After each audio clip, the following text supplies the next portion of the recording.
No, it's not, but it's, it is what it is. I mean, we gotta put up with it. So, Hey, Lisa. Good morning, how are you? good Good. morning. Can you hear her very well, Donna? No, I was just gonna say you sound a little distant, Lisa. Is it getting better? Better? No? I am. I've been having problems for a long time and, let me go and see what I can do. I mean, we can hear you, but you're like far away. Yeah, it's yeah. But we couldn't make it out, so it's okay. Lisa, there is a soul band concert by your house on Thursday at 6 to 8. Where by my house? Thornton, well, it's not really, but Thornton Park in Santa Ana. That's not by my house. No, not that your near house? there. I'm gonna go from work and go there Thursday night. So Thursday. I feel like I've got something going on with Ken. I just don't remember. So I'll Okay. look at the calendar, Janet. And Hey, Ilona. Hi. Hey, Ilona, where were you last week? At the East Coast Gem and Mineral Show. Oh, okay. Remember you said that. Yes. But that was wonderful.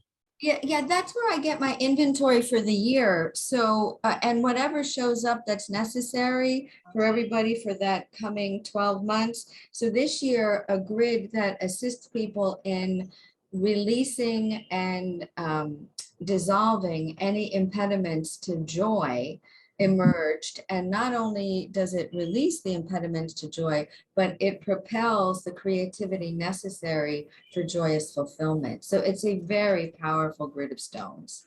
Wow, cool. It's funny because I didn't tell Lisa, but I had a meditation on clearing and manifesting. So it was really funny that I was kind of in the same ballgame, but I've been doing a lot lately. So I'm opening it up to anybody else who wants to do the meditations or not do one or whatever. Janet, I might have to have you lead. My microphone is going in and out. Wow. Okay, so, you just passed it to me? Yeah. Well, I can still hear you. You're just soft. Yeah, no, I'll be here.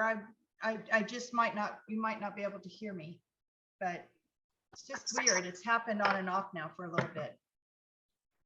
Oh, and I just saw Marie, I realized I didn't read the next chapter. I thought we were still going to do the, what was it, confusion and curiosity Oh, Yeah. cool. Right. from the previous one. Chapter 4. Yeah. Oh, good. Good, I'm not in trouble. I read 5 in preparation for today. So I did 4 because I was gone last week. So We just had so much fun with it. We decided we'd continue. okay, there you go. Because I think last week we just were in wonder and awe. Yes, I think you're right. Yeah, pretty much. And then today it's confusion and then curiosity, interest, and surprise. And I was surprised to learn that surprise was like very short. You were surprised to learn that? Yeah. But then I was thinking of times that I've been surprised. It's like, right, my attention span was just, and then move on to whatever. Well, if you think about it, how long do any of our feelings last? As we're females too, they're always changing, right? So it's a very interesting phenomena to really explore that. I don't know. I hold on to some of those thoughts for a million years. So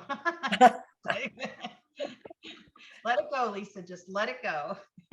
The theory is that the female brain holds on to things that have been painful and tough, where guys will go, I don't even remember what we were arguing about, but women will go, it happened on Thursday at 4:00 and this is what we said until our dying day, I had an acquaintance reach out yesterday on one of our Facebook pages asking just for some moral support because she had a young baby at home, 10 months old, and her husband just played games and asked for accolades when he washed the dishes, and she's like, and nobody says thank you to me, and she, and I could just see, it resonated. I remember those moments. Like I remember my ex saying, you didn't even say thank you to me for doing the laundry, and I'm like, okay, all right, I'll tell you what, I'll say thank you for the laundry and you say thank you for the grocery shopping. Thank you for cooking my dinner. Thanks for filling, vacuuming. Thanks for making the beds. Thanks for, and then that was the last I heard of that.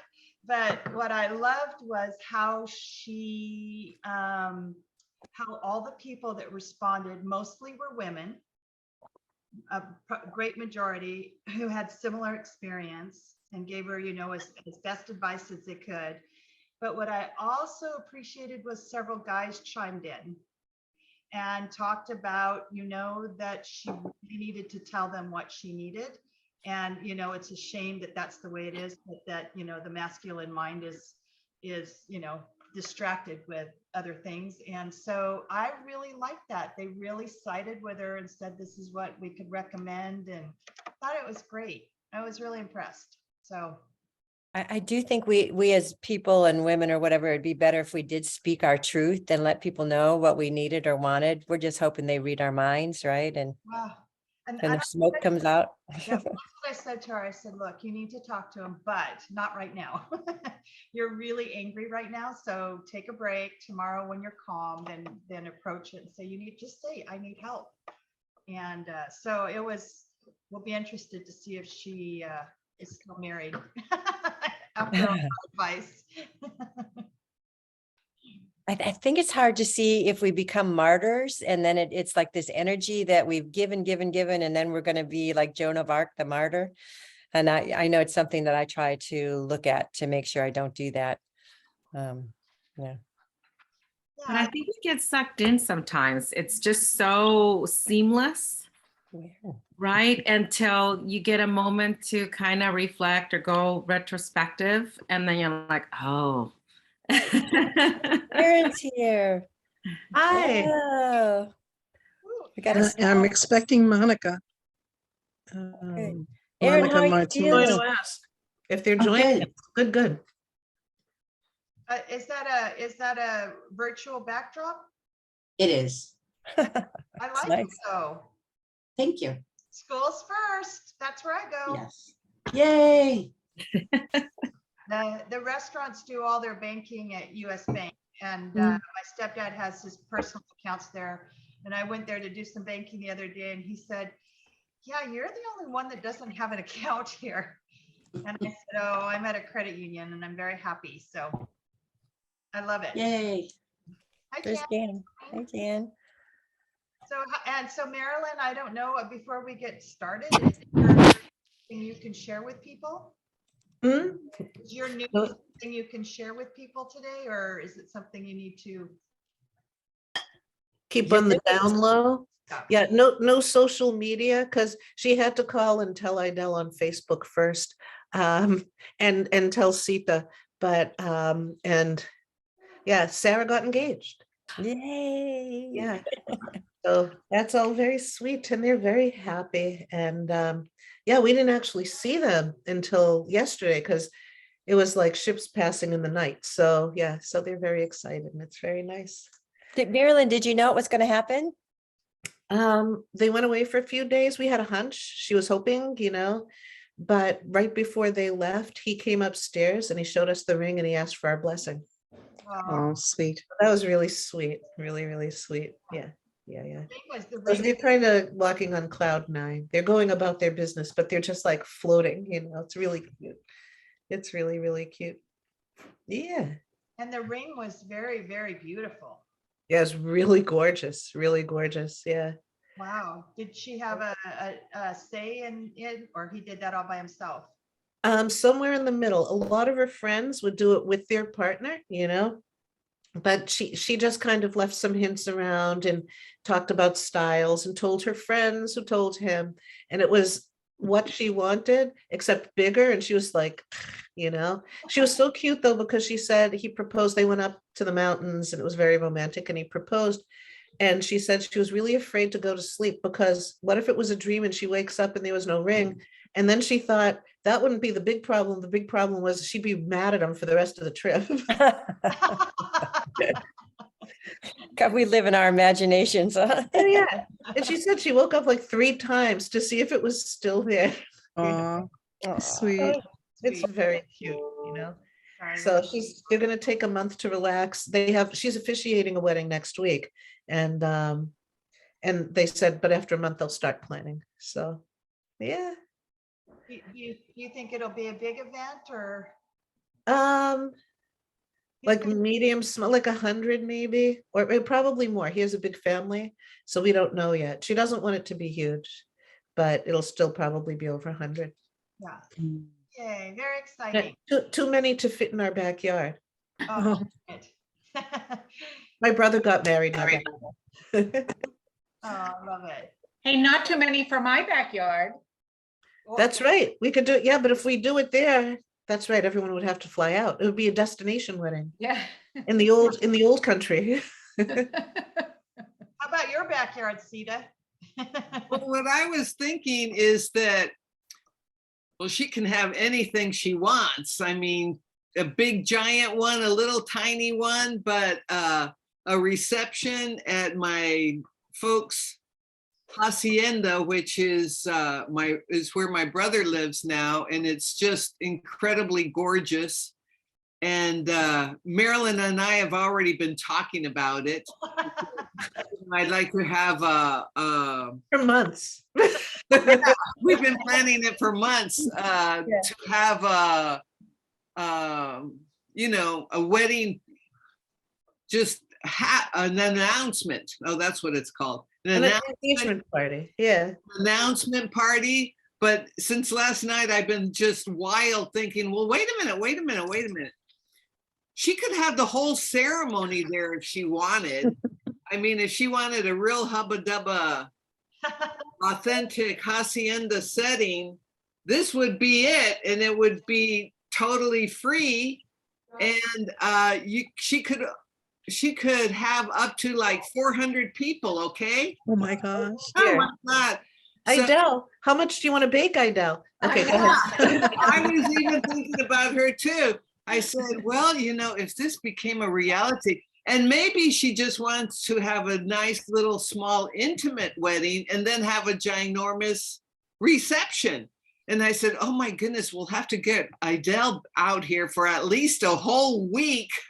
I said I'm already on the hook for the wedding cake and the bridal shower, so. I'm telling you, we could have the feast of the feast and just be cooking all week and then of course have all of the to-dos catered and, people, Bartending. Anyway, I am just so excited. Anything she wants, anything that's Amazing. Thank you. And it's so perfect because he and his family are Mexican. We're planning to have a mariachi band. yeah, that's what we're talking about. I Yeah. mean, Marilyn and I were drooling about having a taco truck in the parking lot. That would be so adorable. And then in the back patio, which is incredibly gorgeous, 100-year-old thing, have the ceremony, and we could even have a spot for people to post and take pictures and take little videos of, oh, how did you meet the couple, and da da da da da. I mean, we just could go anywhere. It is so much fun. We're going to go and say, hey, Sarah, don't worry. Wedding's all planned. It's all planned. Yeah. I It's don't like think just you like, Put any thought into it, so you got. and what's really juicy is that I've already been confirmed that the collaboration spiracy on the heavenly plane is already in order, because I've had a tenant that has been having problems, so she has not given me any rent, and she gave me $1,000 yesterday, and early this morning, and I said, oh my goodness, this is a sign. This is our first $1,000. Boom, here we go. Mariachi hired. Taco truck hired. Oh, dear. I know, my head's spinning. We watched My Big Fat Greek Wedding last night. Oh, great. I've just heard from both ladies, neither one can make it this morning. Okay. Oh, but will Yeah. they join us eventually? Excuse me? Will they eventually join us? Yeah, I'm sure of it. They were both so excited. Good, good, So, good. yeah. Good. Okay, so we don't have a meditation today. So, Janet has one. I have one, Lisa. I just didn't know if you heard. I have one. It was similar to what Ilona was talking about clearing and manifesting, okay. but we don't have to do it. I mean, No, I no, do a lot. Let me backtrack. We have Okay. a meditation today. Janet can lead us, and if Marilyn wants to go ahead and do our protection prayer, and we can get started. Oh, it's nice to see Erin and Rosemary. Okay, go ahead. Sorry, Marilyn. Lynn, Rosemary. No, it is. It's so nice. Okay, close your eyes and feel the shoulders dropping down and the shoulder blades dropping down. Feel your stomach relax. Feel your feet on the floor and how they're anchored. Feel your heart, that sweet energy. And then feel all the goings on right above your head, spirit moving and shaking and networking on your behalf, always. We clothe ourselves in a robe of light composed of the love, the power, and the wisdom of divine consciousness. We wear it not only for our own protection, but also so that those who see it or come in contact with it will be drawn to divine and heal. Please let your light surround us. Please let your light permeate us. Please let your light expand within us and emanate from us and reflect back to you and to each other. And let's always be mindful that we are the light and the love. And there it is. Thank you. Thank you. It's so beautiful.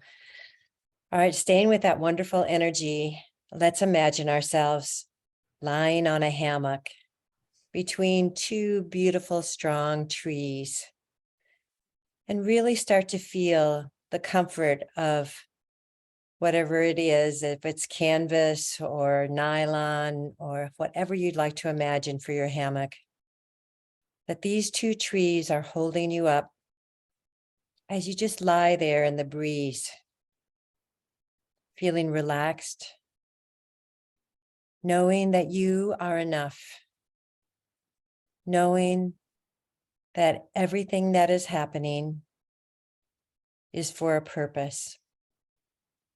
Everything in your life, everything within you and around you. And with that feeling of just settling in, you can concentrate on your breathing and at the same time feel very alive. You're supported by the trees. You're feeling the air. You have nature all around you. The trees giving you oxygen. The animals scampering around. The flowers and the bushes bringing beauty. And although we reach and try to be the light, we also know that things are coming up right now. And it's a time for us to clear up any of the things that are causing ourselves dis-ease, discomfort, judgments, critical thinking towards ourselves or others. And what if we realize that those thoughts were lies that were told to us either by society, by well-meaning people, by our ancestry, by the survival of our species, but all in the past. And our job today, and we can do this any day, is to lie there and allow any of the negativity to come from our hearts out into the atmosphere, to be removed and absorbed in a way that does not harm others. And it appears to be true that the world is going through this, that everything that has been stuffed down and hidden is coming out in ways that can be frightening or produce anxiety or worry. But our job is to clear out ourselves. So please take a moment, and while you're lying there in comfort, feel the space around your heart as you identify any conscious or unconscious fear, worry, self-sabotage that you'd like to release as a clearing, as if the world is clearing.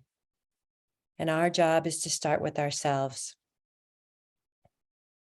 So there may be something specific, like a fear of the future, a fear of ill health, a fear for people we love, a fear for the planet. But what if we need to just let that go in order to be the light? And in spending a few moments getting to know what really drives us way deep inside, by our hearts, by our souls that wants to be released. And if you come up with specifics, see it burning up in the atmosphere, no longer for you to carry. And if you want to just throw it out there as, I don't even know what makes me anxious or nervous, it's so much, but I'll put it out there, I don't need it anymore.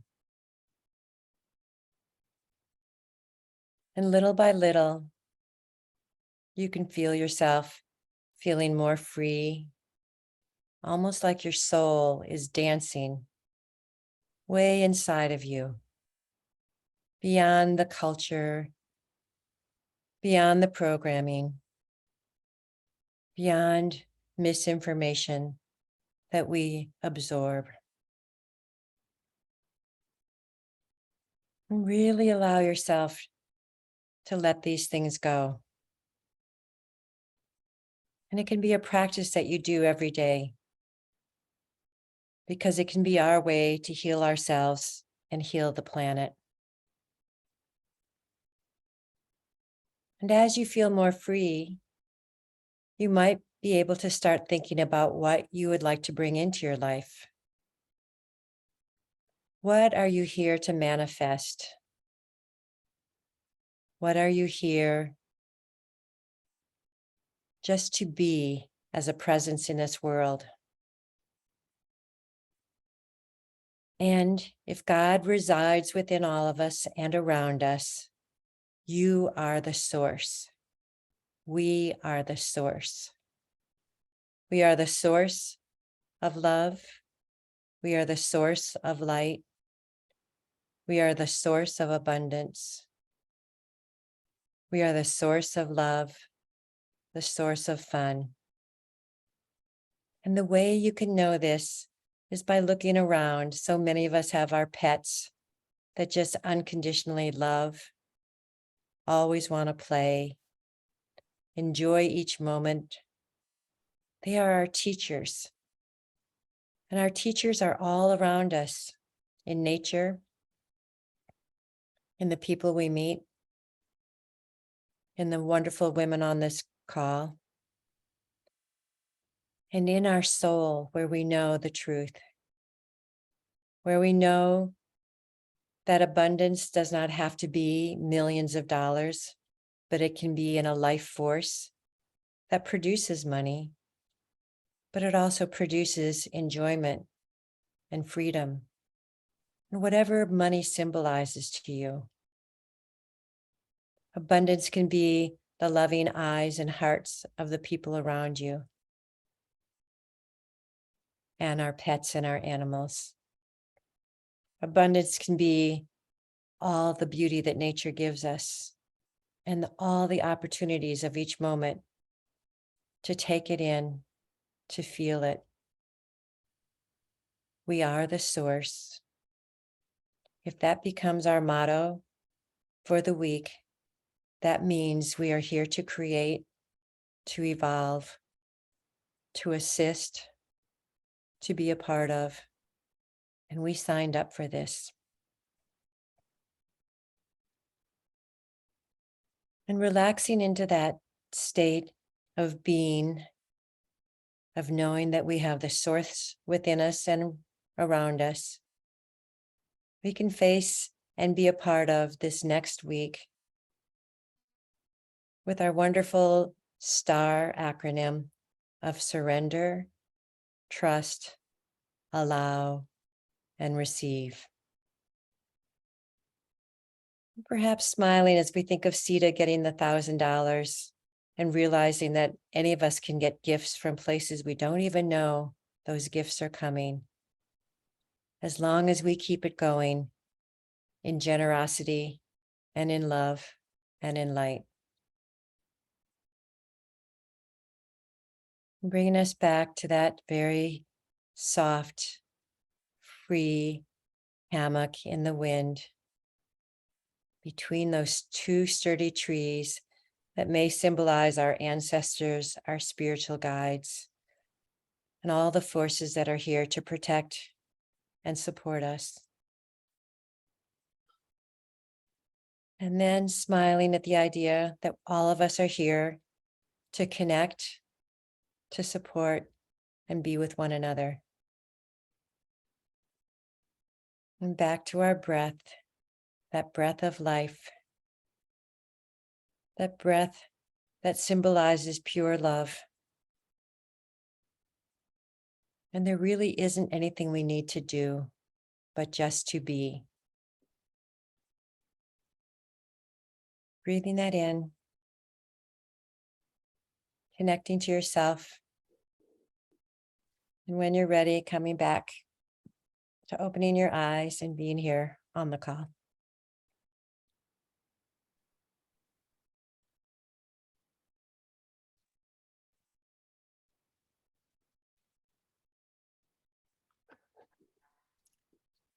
I know it's hard to come back. You know, I was listening to Neil Donald Walsh and his whole thing of conversations with God and how tough his life was to be homeless and not know what was going to happen. Now he's a billionaire. And I thought, oh my gosh, the potential of miracles is everywhere. So we're going to create that for the world. It was really beautiful, Janet. Thank you very, very much. Nice way to start our morning. Marie. Yes. I forgot what we were talking about. I was in a good spot. Yeah, I know. I'm trying to bring you back. Wow. Okay. So should we tackle the balance of this chapter? Yeah, the first one we're going to start off is confusion. So those of you that read it, what were your thoughts? Because to me, it took me straight back to grad school. Sorry, Marie, I'm just bringing it up. So Yeah, I can't remember what it said. Help us, Marie. Okay, well, let me help you. First, so the concept of optimal confusion is key to understanding why confusion is good for us and why it's categorized as an epistemic emotion. Emotion critical to knowledge acquisition and learning. One of the things that really struck me is that confusion is good because it puts us in a place of discomfort, which is ideal for learning. Right. And that's why I said it took me right back to grad school, because my master's program was grueling. I mean, it was harder than my doctorate program, but I sailed through my doctorate program because of my master's program. But it was like my brain hurt. It literally hurt. I was in complete discomfort, and it just felt like I was absorbing an enormous amount of information. And a lot of it takes me to the second level. I think I took like 6 stats courses. And I remember one of the hardest ones, I felt like I'm not grasping this. But I was really uncomfortable, and it forced me to really sit down and analyze what I was absorbing, and I had more focused attention. So I thought it was interesting how confusion, in order for you to do well, you have to be in that space of discomfort. It's ideal for learning. So I thought it was amazing. I don't particularly like that sensation, just to be honest. You know? No, but think about how many times we've been in discomfort and we've learned from that. Don't you think the world's in confusion right now, Marie? Yes. Like yes. nobody knows, understands, how could we, how could we get to this point? It's like, this is very confusing. Yeah. Yeah. I would agree, but I also recognize that that discomfort is really taking us somewhere. Yeah. I think it's evolving, you're very bright and I know you love to learn, but I'm always thinking we have to evolve heart, soul, spirit. And that probably is learning, but I'm not great with the whole I book. think at all levels, because I mean, learning, yes, we have the cognitive learning, but I also recognize the spiritual learning. It's that kind of where it resonates. And well, that's the next section, curiosity and interest, Yeah, and Ilona just had her hand up, right? Yeah. So Marie, I like the title, that she uses of desirable difficulty. Yes. I think, that desirable part of it means that it challenges you to become more than you've been. And I agree that confusion is spiritual, mental, emotional, in your memories and in your body, that your confusion is felt on all those different levels. And I think the bigger issue to me is how she says, if it's too undesirable, then people just shut off. Yes. So you need an optimal level of confusion where people can move forward before they just decide to go and then it's all. It's true. Because think about it also in the sense of when someone shuts down, how often do we hear where people are not having the meeting of the minds? Maybe one might be confused and that person just shuts down because it's too much for them to absorb. So yes, Ilona, for sure. So there has to be, I always think about it in terms of anxiety and fear. Those two are actually beneficial to us in moderate levels. Anything above and beyond that, it's not fruitful for us. It puts us in a more distressful situation. So it's kind of that same concept with confusion. It's like you need to have a certain level of it, enough to keep you motivated in that learning process. Otherwise, many people just give up. I don't know, and just give up. I can relate to that specifically in these last few weeks working on a tax client. And I could not figure out for the life of me what his accountant wanted. And I worked on it, a couple hours every day. And I would leave with my arms thrown up in the air.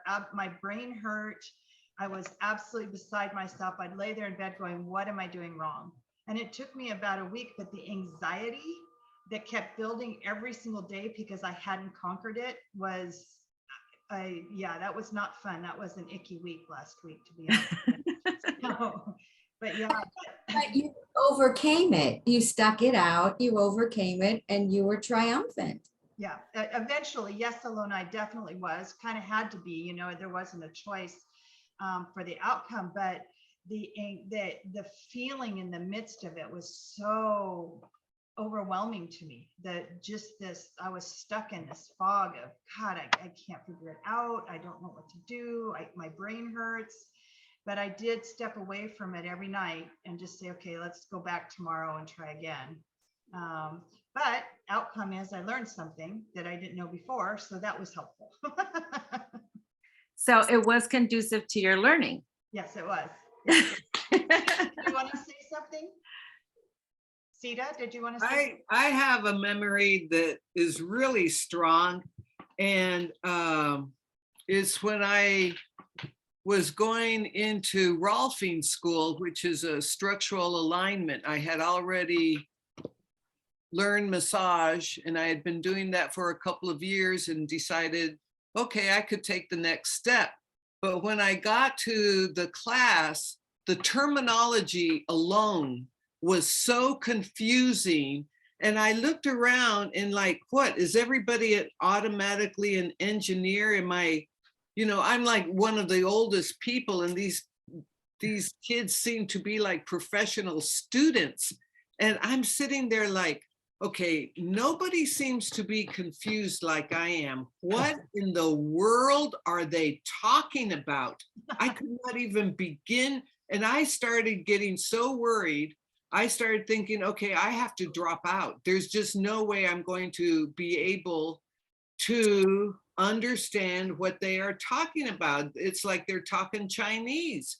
So I had to go deep within me, and I realized one of the biggest parts here is that who's giving me any support? Nobody. Nobody is giving me any encouragement to go on. If I'm probably sitting, maybe everybody's sitting there with the same thoughts, and maybe everybody's confused. I don't know, or maybe they all have the answers, but I'm telling you, it took so much courage from me to, when I went to class again, first of all, I made the decision that I didn't care how long it was going to take me to do this. If I had to repeat the course, I'm capable of learning something new. I'm not that old, okay? And so that decision, I had to realize is I'm the only one that's supporting me to go on with this. And, you know, I have great desire to accomplish this. So when I went back to class, I'm like, okay, everything they're saying is so confusing. I don't even know where to start. But finally, I figure out one question to ask. Lo and behold, I'm sitting there and none of the other students seem to know the answer. That means that they had the question and they weren't even asking the question. So out of 12 people that signed up for this class, there was only 6 that continued, and there was only 3 that graduated.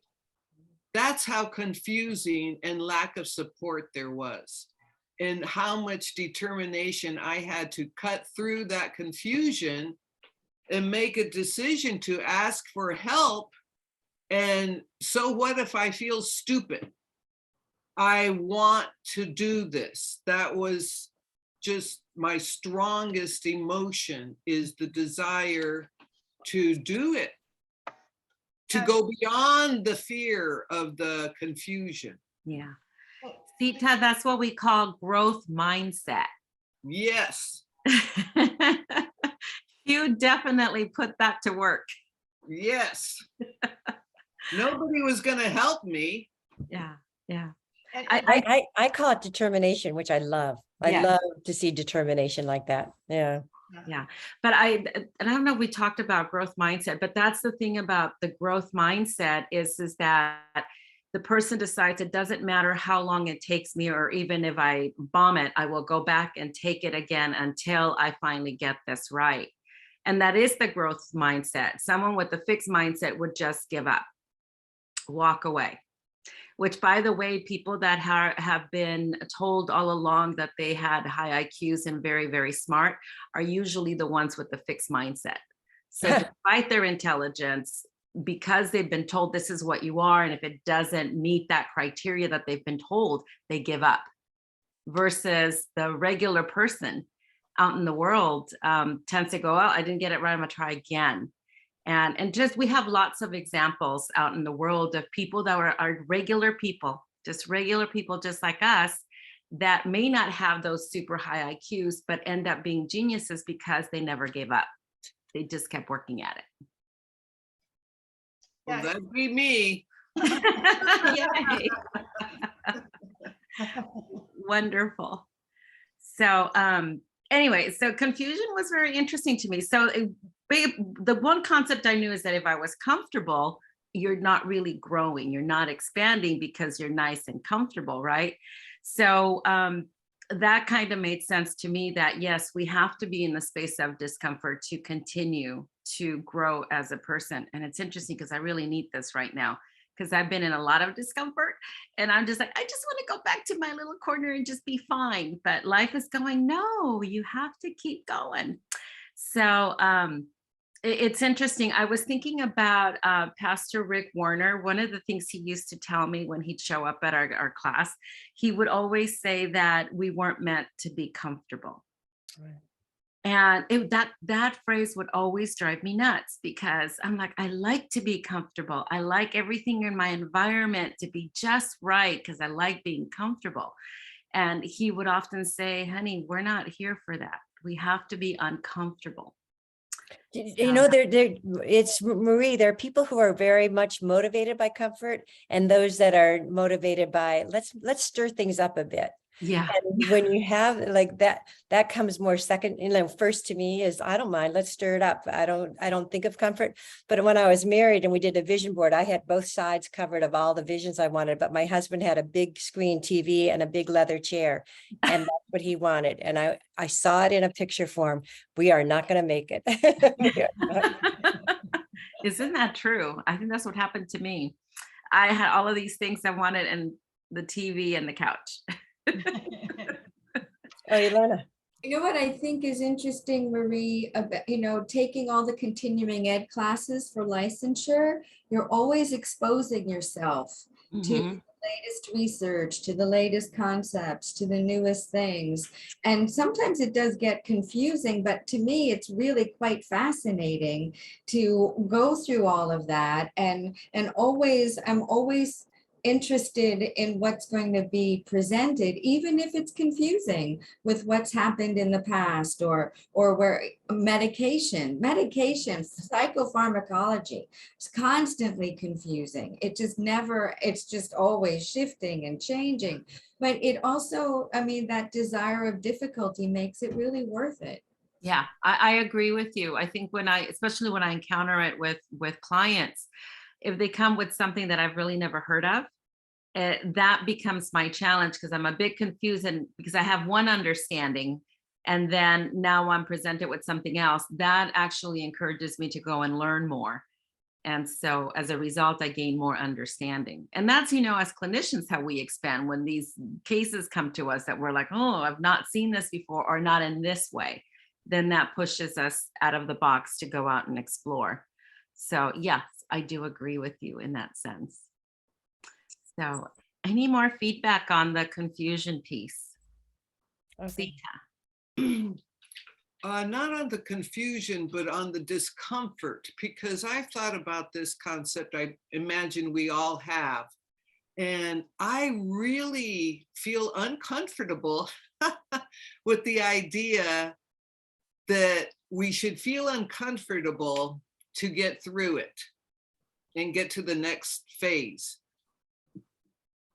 I think that if there is something that's extremely uncomfortable that we need to face, well, then of course we need to deal with it and get through it. But I try to seek the pleasure. If this door is too difficult, why go there? If this person is too difficult, why go there? And I used to think that if somebody crossed my path, that it was my spiritual obligation, my purpose to help heal this person, help assist them. And so I've changed about that. And I've got to know myself better, to know my capacity of discomfort. And I questioned about this a long time ago when I was, anyway, what I found another way to find great inspiration and great leaps of going forward without discomfort is through meditation. Meditation has changed my life radically. I mean, so differently. There's nothing to replace it. And the inspirations that can get downloaded is just beyond, well, it's truly heavenly words. So I, for myself, keep saying that I still want to seek the pleasure. So I kind of, I guess, watch my level of discomfort. Does that make sense? Yes. And I think you've got a point in the sense that you found where it works for you. But someone like me, for example, it takes me back to when I was doing my undergrad work. Math has never been like my favorite thing, but I knew that I needed to excel at a certain level in order to get where I needed to get. And so my motivation was I need to get past this so I can get to the level that I need to get to. And regardless of where I was with that, I knew I just had to accept that component. It was uncomfortable because it was pushing me to levels that I wasn't really wanting to go in that sense. So there are moments like that. The other piece is that when we talk about personality, I've come to a better understanding that when we have a dissonance with a personality or we feel uncomfortable with a personality, that's actually our opportunity to learn to work with that type of personality, because we get so many kinds of different people and we're never going to have, perfect alignment. But if we can understand the personality, it allows us at that moment, we have two choices at that moment: respond or react to the personality. So when we're feeling that dissonance or that discomfort, that's our opportunity to say, okay, I'm going to respond to this personality and see what I learned from it. And I think that's part of our growth, our evolution, is to learn how do we work through all of these different personalities, because we're all at such different levels. And it's not always easy because we come across people that are very difficult at times. I know where I become more quiet is when I have a very strong, intrusive type of personality. And I always find myself trying to find my footing so I can navigate through that. But it's part of our learning. I think that's kind of inevitable because there's so many of us. Don't you ever say to yourself, like, challenge accepted? Like, you Yes. get in these challenges, and it's not like I don't enjoy the ride. Sometimes it's more difficult, but it isn't like I'm unhappy. I just go, okay, what do I need here? What do I need to grow bigger, stronger, harder, Yes. whatever? Yes. And yes. I hear myself going, okay, challenge accepted. And that's the responding part. That's the more evolved way. It's that responding part. Okay, I'm taking on the challenge. Let me see what I learned from this person. But it does put you in a place of discomfort as well. Even meditation, like Sita was talking about. Oh, I'm sorry, Elena. I'm trying to increase my meditation, and I keep thinking, can I really do this longer than what I'm doing? Which feels uncomfortable at first. And then I go, why did I think that was going to be so uncomfortable? Right. Yeah. Which goes to mindset. Right, so one of the words that I use to twist that challenge into something more positive, it is an adventure to be attentive to people, all kinds, in every ways. And the adventure makes it more playful than so rigid or so serious. And that just sort of makes it easier to move through the challenges and the discomforts to come to an experience that really does inform, direct, and uplift us and make us more present to others. Yeah, I would agree. Did you want to say something, Marilyn? Yeah, it's interesting because for me, it's really a process, and I'm loving hearing all of this because it's helping me understand how it works for me anyway. I am greatly motivated by discomfort. God knows this about me. That's why I'm always in discomfort. I think that, or often, but I think for me, it pushed me to form boundaries in my life, and then to have the right of discernment of what those boundaries should be. Because I was told you have to, like most of us, you have to be this, this, and this for everybody. And I didn't know what I felt, and I put up with behaviors that were crazy, like all of us did. We're taught to in whatever patterns we had. The discomfort for me, it comes in physically, because I'm not as comfortable here as I am out there, I guess. But if it leads to the discomfort that teaches me boundaries, my vibration goes up. And each time, each challenge, I get closer to what Sita is talking about, to bliss. And the need to just meditate. It isn't that I'm so disciplined. I mean, I love channeling because that's like meditation. It's like you're in that zone. But for me to sit and do it, but I'm realizing, especially after this last health challenge, if the world is too people-y, if we're really busy, I need to sit down, even if it's for 2 minutes, take a deep breath and say, okay, God, we're hanging in, And so, and in that place, there's no discomfort. So I don't think it's so much about, oh, we need to be so comfortable. The discomfort is so motivating. But when we're one with divine and manifesting, even if we're in some discomfort, it's still bliss. That makes sense? Yes, yes. That was me when I was in the process of being in grad school. It was very uncomfortable because it was an enormous amount of information that I had to absorb while I was raising children and working. And and I had a passion for it, but my constant prayer was, God, if this is my road path, open every door. And every door was open, but it wasn't completely comfortable because I was still absorbing all of this information that I've had to retain and apply. So it was a combination of all of that. And then of course it was enough to push me over and move on to the doctoral program. So yeah, Erin, it's all of Erin, that. do you want to add something? Yeah, I can definitely relate to what Marilyn said and how she placed it, or how she described it, because I definitely was raised in dysfunction and raised in discomfort. So there's a certain level of pleasure that comes from discomfort for me, even though I dislike it. And so I've been placed in these roles, managing employees that really dislike discomfort, but their job requires them to be on their toes in these very uncomfortable situations. And so I found myself coaching employees over the past, I don't know how many years, that you really have to get to a comfort level with discomfort. And I think that really came from me being so comfortable in discomfort and seeking it at an unhealthy level. And so, like I have, there's this diagram that I do for employees when they struggle with it. And it's two circles that intertwine in the middle. And I will explain to them that this big circle over here are the things that you cannot control. And these things over here are the things that you can control. And they intertwine just very smallly. And so in here is where you need to live. You need to be conscious of what you can control and what you can't control, but you also need to understand that in reality, you don't control anything.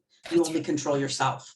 And as much as I say it, I don't always practice it, but there is a certain level of, I guess, for lack of a better term, addiction that I do have to discomfort, that I find myself choosing things that in hindsight, I'm like, I don't know why I did this.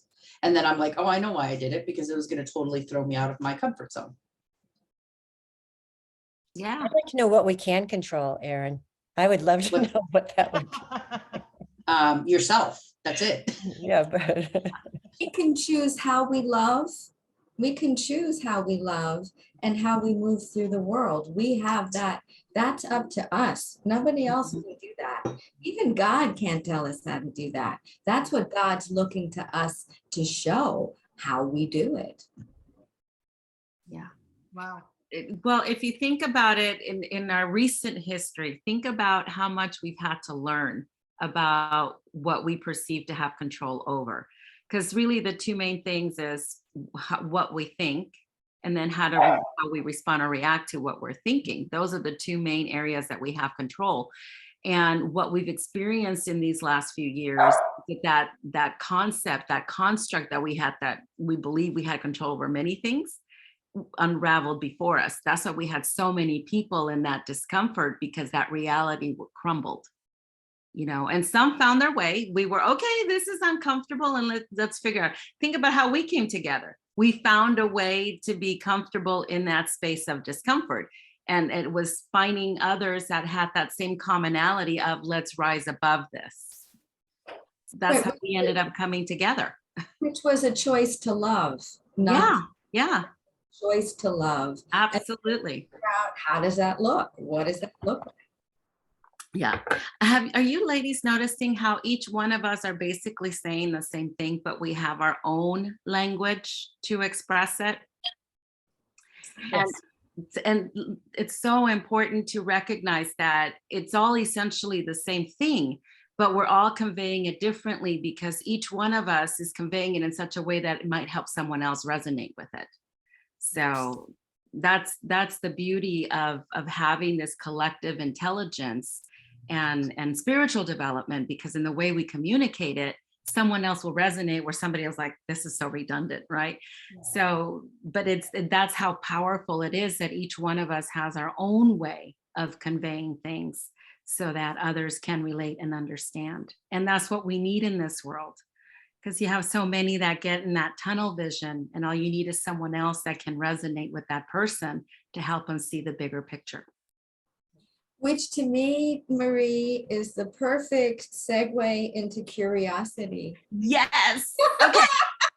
So I loved it because she in a way talks about curiosity and interest being the same, but not the same kind of thing. So I thought that was really cool. And where was it? She says curiosity and interest are both important parts of our need for meaning making, but they are the same thing, right? They are the same thing. And so let me tell you what she defines it. So curiosity seems to be both a trait and a state. Okay, you can be a curious person, and regardless of having this trait or not, you can feel curious about something in the moment. Interest is more of a state. That's why she's saying it's a trait and a state. So curiosity seems to involve feeling emotion and thinking cognition, while interest is really more about thinking. Right? So you're just kind of, that seems interesting, but curiosity is the one that piques our attention. Do you know, it's interesting that Lynn down there is the queen of curiosity. She and I went to Mexico, and she wanted to stop at every single place. Like, I'm always, let's go, go, go. And she was so curious about every little tiny, how do they make this? Where does this come from? And I went, oh, that's what curiosity is. Is that true, Lynn? Oh, she's on mute. She's on mute. Me? Yeah, Marilyn, did you want to say? Oh, sorry. No, you're not on mute, Marilyn. Lynn was on mute. Oh, okay. Yeah. Okay. Now you. Oh, Here. Lynn? I had a Colette issue. Yeah, I always want to know why and how, and like, whoa, look at that. And it's like part of the visual ADD thing. Oh, look. What is it? How does it work? That's my sister. We call it squirrel moments, because she's talking a lot and then says, oh, look at that. And she wants to go and explore that. And just, yeah. But you know, she and I travel so well together, because she'll go like, oh, look at that. I go, okay, let's stop. And then we'll go and explore. And we found amazing things doing it that way. Yeah. So I wanted to read this quick. I think Marilyn wanted to add something. Oh, go on ahead, Marilyn. Oh, thank you. No, and I was going to go back to that before we started curiosity. Sita was going to say something. So I wanted to hear what Sita had to say as we were moving into curiosity. Yeah. So we're playing tag team. Okay, Sita, did you want to go back to confusion? Well, I want to go back to the word uncomfortable. So I really like that the next word is curiosity.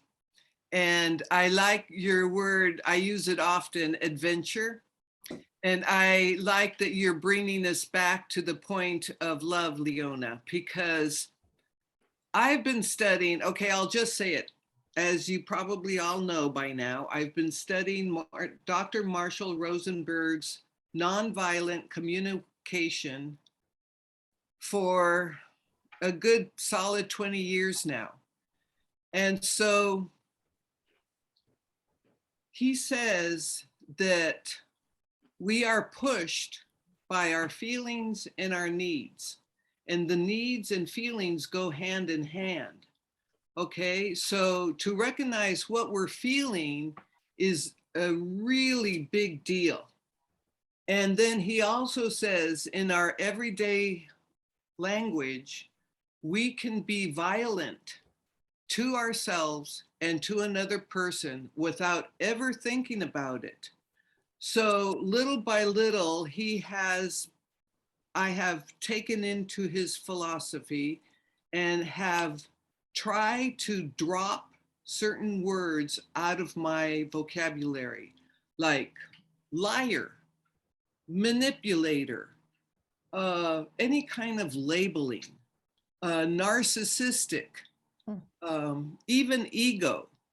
So like with the word discomfort, it is something that feels uncomfortable. So if you are initiating somebody else to feel comfortable because you think that it's stronger for their growth, and maybe it is, it's still not an act of pure love, maybe we can say. If we use the words curiosity, adventure, in the training of somebody, when somebody is discomfort, oh goody, we have an opportunity now, an adventure now to figure out what is the underlying discomfort and transcend that into something very worthy of going after. Because I have found so many people do not like to be where they are working. And so they tell themselves to just get through the workday and do whatever they need to do. But I think that they are missing out in life if they are not enjoying the work that they are doing. So if something uncomfortable comes up, I say, well, let's work through that discomfort to get to the other side, rather than to live in a little bit of discomfortness, to change the word discomfortness to something like curiosity and adventure, something that will be uplifting. Does that make any sense to me? It's rephrasing it into a more positive outcome. It's not necessarily that you're taking away the task of what you're going to do, but it's more of just reframing it. Reframing it and getting the feeling in the gut to change. Because for me, if I am feeling discomfort, I have something in my gut that does not feel good. And that by itself can, I mean, I've had ulcers, okay? It causes dis-at-ease. So I'm always, that's why I'm saying, if we practice more and more to educate ourselves, to go for the love and the pleasure, then we are throwing that out and people are going to resonate with it. Yeah, I think what it's a little bit off topic, but I think this is where it's going to when we look at love and fear, because discomfort is really a form of fear. And so love and fear on this continuum. And if we understand love, we know that love is unconditional. We know that it's accepting, it's intelligent, and it knows what it needs to do when it needs to do it. And what we know about fear, when we're coming from that space of fear, and we could look at many words that fall under that umbrella, discomfort is one of them. We could look at it and recognize that there is the sense of expectation, a sense of wanting to control, a sense of feeling sorry instead of compassionate. So there's lots of things that go into that umbrella.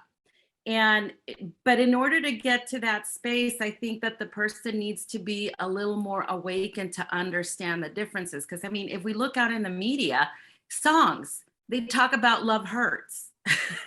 They associate it with love when it's really about fear, about the hurt feelings that fear has created. So I think that there has to be a level of awakening and understanding that love by itself it's just accepting. It doesn't have expectations. It doesn't have conditions. It just simply is. And that much of what we experience as a result of thinking that we're in love, it's really the fear that's interposing in that. And I know for me, as awakened I may be, I know I got a lot of growth. I know that a lot of what goes on in my life sometimes stems out of whatever that fear may be. We all have it, and we all learn to try to navigate with it as best as we can through the awareness that we gain. So I wanted to offer that I have these 3 sayings that I try to teach myself so that I don't go to the fear and anxiety. I'll start out with, this is interesting. And then the challenge accepted. And then, oh, good, a chance to show courage. And I Yeah. turn it into those 3 things because I know Exactly. it's simple, like, Yeah, okay. yeah. And you recognize that there is this uneasiness about it because it makes you vulnerable. And we also understand that through vulnerability is how we grow, which takes us back to this one quote from Curiosity that she puts in the book on page 65. She's saying, choosing to be curious is choosing to be vulnerable because it requires us to surrender to uncertainty, which is what we've been doing these last few years. We have to ask questions, admit to not knowing, risk being told that we shouldn't be asking, and sometimes make discoveries that lead to discomfort. Or to what Ilona's saying and Sita, to an adventure. To an adventure. Wait a minute, I'm not saying to not use the word discomfort. And I'm not alluding to that. I'm just saying to switching it from discomfort to an adventure. I'm just saying that Erin, I feel with you, I guess is what I'm saying, is to have grown up with a sense of discomfort and that you're used to that. I grew up with that too. And, I ended up marrying somebody because of those consequences. So what I'm talking about is realizing that we can live beyond the discomfort. Mhm. That's what I was talking about. We can get through the discomfort. Absolutely. By the way, I wanted to just give a real quick thing about the meditation and love thingamajig. I used to, when I was first changing, I found that meditation was the only way that stopped my monkey mind and stopped me from going insane. And it took a long time to learn how to do that. But once I did, and I was even told by other fellow spiritual people that it has been said very clearly, once you know how to get to that point, if you can clear your mind, in other words, let every single thought out of it for only 11 seconds, that's all the meditation we need. So at a time where we are really lacking for an answer or feeling extremely discomfort or extremely vulnerable, to just practice letting the mind get emptied out for 11 seconds, just to even try it, starts bringing in inspiration.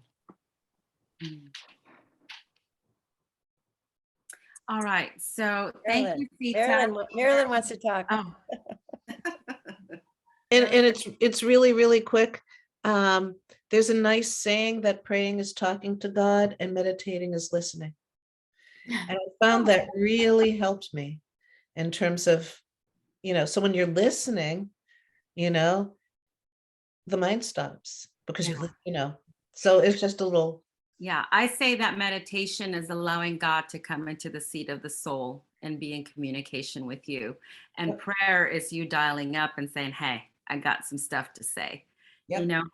One of the things that I want to say is in the book, she addresses curiosity in that childlike state, and that as we grow, we kind of lose that, because you lose that I want to know, that wonder, like she was talking about earlier. And as we get older, I think it's all that stuff that weighs us down, responsibilities and everything else, that overanalyzing, that kind of takes away from that childlike way of being curious at times.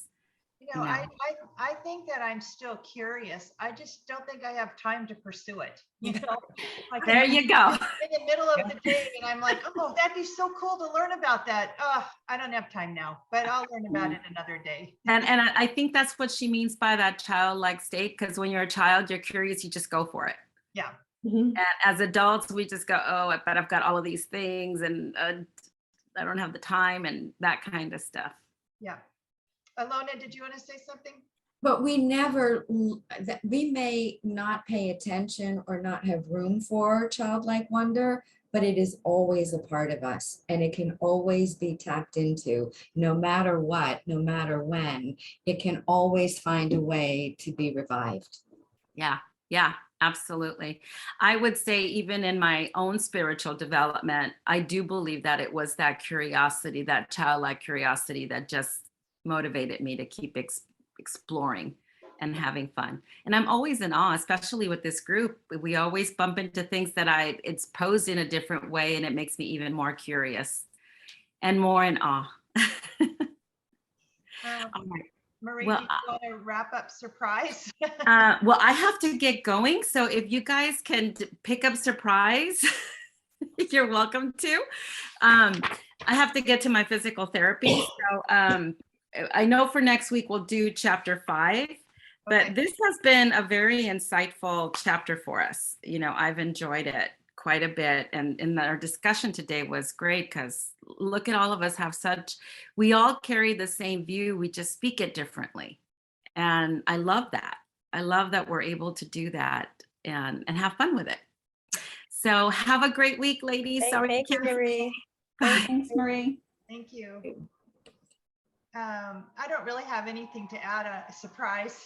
I don't have anything to add on surprise, but the only thing that I thought that was interesting about it was that it's a bridge between our emotional and our, I think the word was cognitive thought, right? I think that was the only thing that I thought was kind of interesting because I didn't understand that. So I found it interesting. So the bridge, but does anybody want to finish up the surprise or are we surprisingly done? Surprisingly done. Yes, Marilyn. Ellen. Can I add something? It's interesting, you know, the phrase that everyone loves that Einstein said, you could look at the world that everything is a miracle, nothing is a miracle, or that everything is a miracle. I think it's really fun to allow surprise in everyday things as you become more conscious and you stop. I remember once bringing one of the kids to nursery school, and we lived in Massachusetts, and it was magnificent, the leaves. And I said to the teacher, "Oh my God, it's breathtaking." And she said, "Oh, I didn't even notice." And it was not a young person. It wasn't like a kid who was distracted. And I thought, how very sad. I hope the kids help her because she's not helping them. But just when you hear a bird and you've heard it a million times, there's still, I don't know, I find that surprise. I still find, you know, every time I see a plane go by, there's a piece of me that thinks, ooh, it's some kind of, you know, and you know, I do get confused by space stations.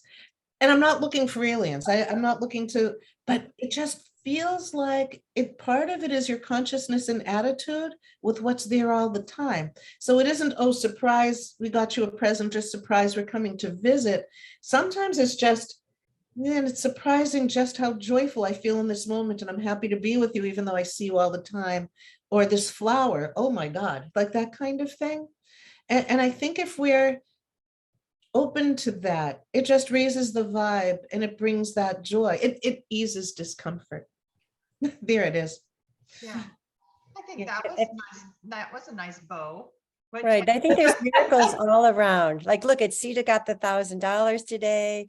You know, maybe we're all going to get great surprises like that. Jan, you want to say Can something? I say something? Sita, you look so pretty sitting there in your purple with the backdrop of your Thank you. kitchen. It's just beautiful. Well, thank you. You're Yes. welcome. I And- try. Pretty. And we have Aaron and Rosemary and Lynn. People haven't been here for a while. I would love to hear if anything's going on. How are you, Rosemary? But you're on mute. No, I'm just, I'm so grateful that I can just drop in like this and listen. And, I don't know anything about the book you guys are reading or all of the stuff that you were talking about, but still it's so, I don't even know the word, but it's great to be here and to hear all this and to try to, think about those those places of curiosity in my life that I want more of, and the places where I get stuck in that discomfort. And I'm kind of like what you said, Sita. I don't like that. It's like I don't want to be uncomfortable as much as I have been in the past. I want more comfort to come in and less discomfort. So I liked, that's where my head was going. It's like that jump, no, and just sort of trying to sort it through. But it's where I'm at right now. When in this is, I've got this one thing that I have to do at work that I hate. And I mean, and it's all about record keeping, note keeping, the organization. I'm so bad at that. And I love all the rest of it. And it's frustrating to me that I let that be the thing that zaps my energy and takes my time. And I can't remember who said something about when you just do it, and I know that, but I'll sit down and try to do, and it's, I don't know. I am just like, so, I don't even know what the word is. I don't want to do it. And more than I've ever not wanted to. I mean, and all it is just sitting down and taking care of that. And it feels like such a big block to all of the, to releasing the curiosity I have, to releasing the excitement, the adventure, I love being with my clients. I like that part of it so much and feel so full there. But then that other thing happens. And like this morning, I thought, okay, I am not going to do anything but get on that doggone computer and take care of this. And then I thought, oh, wait, 10 o'clock. Janet, you guys, all of this. And it's like, and I believe this is so much better for my soul than doing that. And at the same time, that's not getting done. And then that zaps my. Rosemary, can I give you a suggestion? When I have things like doing my taxes or doing the kind of paperwork that I don't like to do, I build in a thing that I'm not allowed to, like I can't eat breakfast or I can't go do something like shop or do something that I want to do until I get that done. And I make a deal with myself. And it's so interesting. That's how I wrote the book. The days I was writing, I couldn't eat breakfast till I wrote. And it's just like you build in this rewards kind of thing. Yeah. Good idea. Rosemary and I got to go dancing Friday night for hours. So of course she's got to be tired because we worked our tails off. That was so fun. No, there's another one on Thursday for anybody who likes soul music. So anybody who wants to join us, they're the best band ever. They are so good. Really good. Where is it? In Santa Ana. Yeah. Cool. How are you doing, Erin? I am doing really well. I've been really crazy busy with work. Back to school has been fun, but really crazy. It's like the first real back to school since the pandemic. But it's been amazing. And I still really, really, really love my job and my team and my boss. I still pinch myself in the morning. I'm like, I get paid to do this? Wait, where are you going are you getting your master's, Erin? Is that where you're going to school or your PhD or what? No. With Schools First, we sponsor the events for teachers and for welcome backs.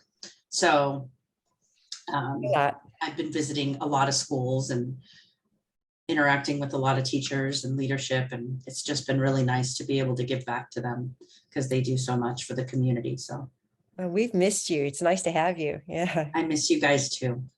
Hey, Rosemary, you guys are all the therapists. So I really might be out of place here, but I think you just have to change your frame of mind in regards to that duty that you hate so much. Rather than, I don't know, do I avoid everything? Yes. I clean house rather than do paperwork. I've got piles of stuff here that I'm like, I don't want to do it, but it's more like Janet said, I think, God, once it's done, I'm like on cloud 9. And, I'm like, oh God, I feel so free. I've got this burden off my shoulders. So I don't know how to get to that help you, but that's just what I know is the result when I accomplish it is I feel so free and feel free to be able to do other stuff. So, I'm not a therapist, but I think that's so. I don't think being a therapist helps with this at all. Rosemary, I just wanted to say one thing, if I could. I share also a problem, except I've been working on this particular one for Janet, how many years? 8, 9 years.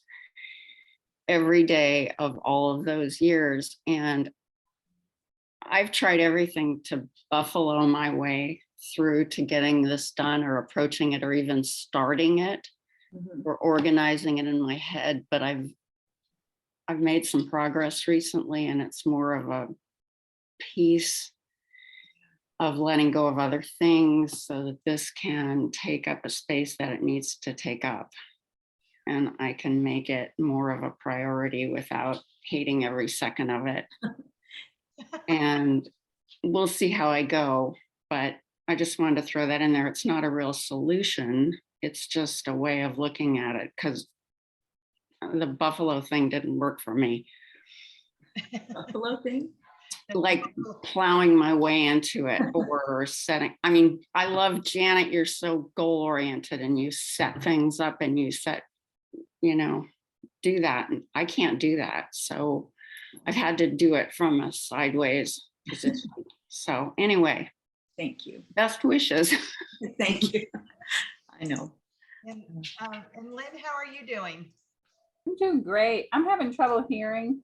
So I've been playing with my speakers, but I don't know. I'll get it figured out. So I've been so busy with retirement.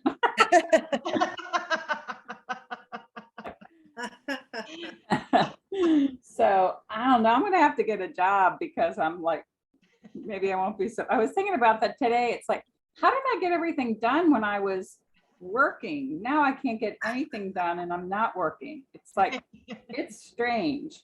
But I've also started pet sitting, and that's fun. That's very fun. It's always for like really, really rich people, like 8,000 square feet homes with pools and so many doors and hallways that are like bowling alleys. Like, oh my God. But they're always like really lovely people, and their dogs are loved. And so that's been a lot of fun. But so maybe that's probably why I feel so busy, because I've been working. So now I make a day what I used to, now I make a day what I used to make in an hour. But I'm doing something I love. Yeah. But, and my kittens are so much fun. I don't know what we were talking about, the watching them be safe and play. It's having that young kitten energy in the house again. It's like they're two little angels, and they're so light, they're teeny tiny. One was 1.5 pounds when I got him, and the little girl was maybe 2 pounds, but now they're getting to where they can jump on the counter. So they're like watching their muscles form where, oh, they can actually jump. But now they're also heavy enough where they can actually tip things over. They're not light as a feather anymore. So like, oh, all that stuff I brought back out after the after the cats got to be adults, I'm gonna have to put away again. So I have to kitten-proof my house. But Lynn, I think you just explained in a nutshell why you're so busy right now than you were. The kittens. Yeah. So it's fun, but I also wanted to mention that, and I don't know if it's age, it's certainly, I don't know, but my perspective is changing. Like being uncomfortable has always made me, like, I'm like Jan, I won't face it directly. I'll like resist and, dig my heels in and find a way to rebel. And so, I don't like that discomfort. And I always, I don't know, I still have to think about that discomfort. For me, discomfort's not a motivator at all. But it makes me, learn about myself. Like, why does this make me so so uncomfortable? Well, how did I get here? why am I doing this? And, why can't I be an adult? If I were all grown up and adult, this wouldn't bother me. So I don't know. No. Anyway, so I guess I'm still learning and growing. Yep, you are. We all are. It was great seeing you this week, Lynn. We've missed you, and Erin and Rosemary, it was so nice to have you here today. I hope you can find some more time soon to join us again. I know you guys are really busy, but thank you. It's nice to see your faces. Thanks everybody for contributing today. I think it was a really fun day. I think we learned a lot. So Thank you, Lisa. Thank you. Thank you. Bye, thank everyone. you. Okay. Bye, everyone. Wait. Before we go, can we switch the Zoom over? I think Mary Beth, would that be okay?